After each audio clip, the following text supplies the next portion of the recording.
అమ్మా, నువ్వు పెళ్లి కూతురివి, ఆ పని చేయకూడదు, ఈ పని చేయకూడదు అని నువ్వంటే నేను అసలు ఈ పెళ్లి కూడా చేసుకోను, తెలుసా అని పరి వాళ్ళ అమ్మతో బెదిరింపుగా అనగానే, అరే నువ్వు అలా ఎలా అంటావు అని మమతగారు అంటుంటే స్నేహ తనని, ఆంటీ మీరు రెస్ట్ తీసుకోండి అని తనని రూమ్లోకి తీసుకువెళ్ళి పడుకోబెట్టింది. Hi guys, locked heart Bhavani Bhavi's రాసిన ఈ ఎపిసోడ్ 28. ఈరోజు మనం ఏం జరగబోతుంది ఏమిటి అనేది తెలుసుకుందామా? ఇక మనం ఎపిసోడ్లోకి వెళ్ళిపోతే, మమత గారు చేతిని పట్టుకుని లోపలికి తీసుకువెళ్ళిన స్నేహ ఆంటీని పడుకోమని చెప్పి, మీరు అలా రెస్ట్ తీసుకుంటూ ఉంటే మేం పనంతా చేసుకుంటాం కదా అని చెప్పింది. ఇక ఇద్దరే నా మాట అసలు విననే వినరు కదా అని వారిద్దరిని చూసి మురిసిపోతూ మమత గారు సరే ఎటు నన్ను పని చేయనియరు కదా అంటూ నడుం వాల్చింది. మూసిన ఆమె కనురెప్పల మాటున భర్త మోము ఉదయించింది. త్వరలో మన బంగారు తల్లి పెళ్లికూతురు కాబోతుందండి అని భర్తకి మనసులోనే చెప్పుకుంటూ ఆయన చేసిన ప్రమాణాలు మాటలు మరొక్కసారి నెమరు వేసుకుంటూ అలాగే నిద్రపోయింది. పరితో కలిసి అంతా చక్కబెట్టి కింద కూలబడిపోయింది స్నేహ. ఇద్దరూ స్నాక్స్ టీ కొంచెం పెట్టుకుని అక్కడ వచ్చి కూర్చుంది పరి. టీ సిప్ చేస్తూ, ఏమైనా ఈ పెళ్లి చూపులు పెళ్లిళ్ళు పెద్ద తలనొప్పి బాట బాబూ, సరదా అనుకుంటాం కానీ డీ తీరిపోతుంది ఇవన్నీ చెయ్యాలంటే.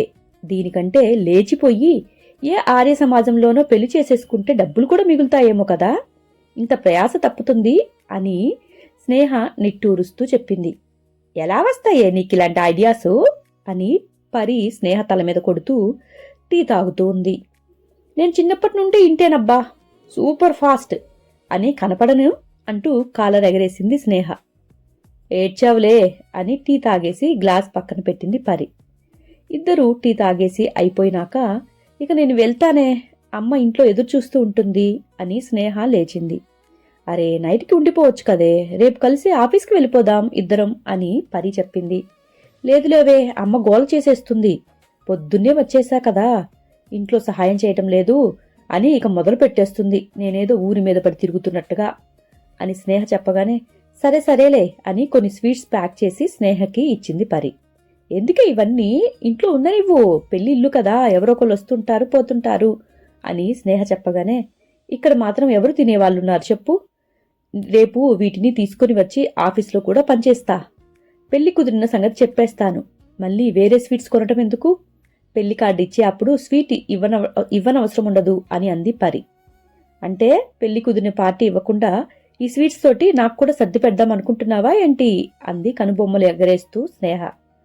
నీకు పార్టీ ఇవ్వకపోతే నన్ను చంపేయివు, తప్పకుండా పార్టీ ఇస్తానులే అని పరి చెప్పగానే, చోక్విట్, సరే బాయ్ మరి, ఆంటీ లేచాక చెప్పు అని పరి ఇచ్చిన స్వీట్ బాక్స్ని పట్టుకుని బస్టాండ్ వైపుకు నడిచింది స్నేహ. స్నేహ అలా వెళ్ళిపోయాక ఇక మిగిలిన వంటకాలు చూసి కుక్కర్లో కొంచెం రైస్ పడేసింది పరి. కూరలు ఉండటంతో తీరిగ్గా కూర్చుని పెళ్లికి సంబంధించిన ఖర్చులు ఎంత అవుతాయి ఏంటి అనేది లిస్టు రాసుకుంటూ ఉంది. ఒకప్పుడు డబ్బుకి కొదవలేక అవసరానికి మించిన బట్టలు నగలు కొంటూ ఉండేవాళ్ళం. ఇప్పుడు అలా సాగదు కదా, అవసరమైతే తప్పించి కొనలేని పరిస్థితి. అయినా ఒకప్పటిలా అందరూ తయారు అవ్వాలి అన్న ఆశ ఏమీ లేదు పరిలో. వాటికంటే ముందు తల్లి హాస్పిటల్ ఖర్చులకి డబ్బు చేయాలి, ఆదా చేయాలి, కూడపెట్టాలి అనే ఆలోచన మాత్రమే ఇప్పుడు ఆమెడ మైండ్ చుట్టూ తిరుగుతోంది. ఇక మమత నిద్రలేచి బయటికి వచ్చింది. తల్లిని చూసి టీ ఇవ్వనా అమ్మా అని అడిగింది పరి. హా ఇవ్వు తల్లి అంటూ మమత సోఫాలో కూర్చుంది మెల్లగా. ఫస్ట్ నువ్వు వెళ్ళి మొహం కడుక్కుని రామ్మా, నేను టీ తీసుకుని వస్తాను అని పరి చెప్పగానే సరే అంటూ లేచి ఫ్రెష్ అయిపోయి మమత మరలా వచ్చి సోఫా దగ్గర కూర్చుంది.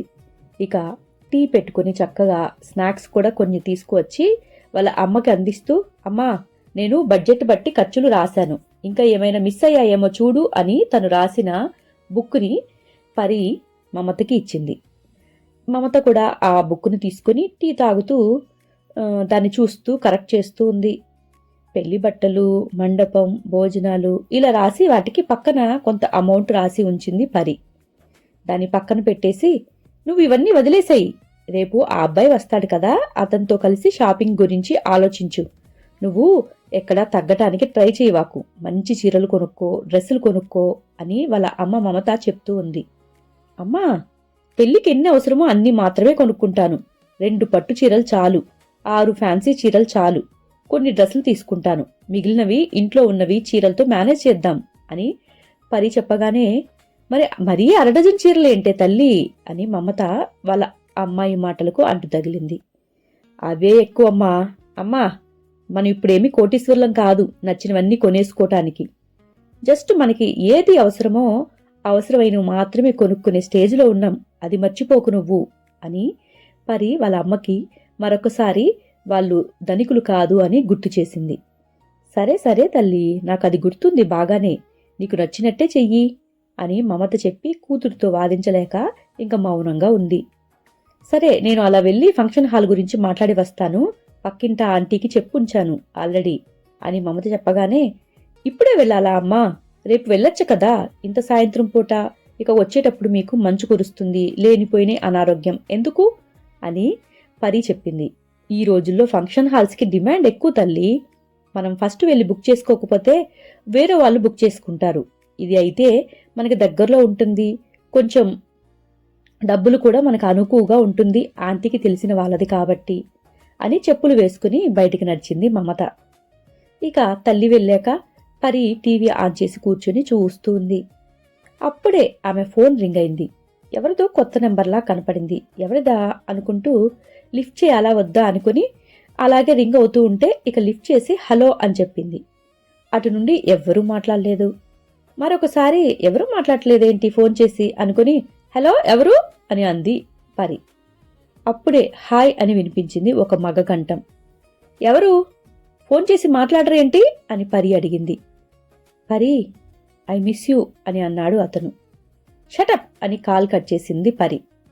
మళ్ళీ అదే నంబర్ నుండి కాల్ వస్తూ ఉంది, రింగ్ అవుతూ ఉంది. ఈసారి లిఫ్ట్ చేసి హే ఎవర్రా నువ్వు అని అరిచింది పరి. బాబోయ్, చాలా కోపమండి బాబు మీకు అని అన్నాడు అతను. హాయ్ గైస్, ఎవరు ఆ కాల్ చేసింది?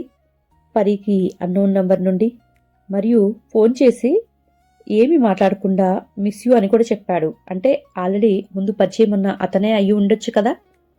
ఎవరో గెస్ చేయండి. నేనైతే పెళ్లి కొడుకేమో అనుకుంటున్నాను. అంతకుమించి మిస్ యూ అని చెప్పే అంత క్లోజ్ పరికి ఇప్పుడు ఎవరు లేడు.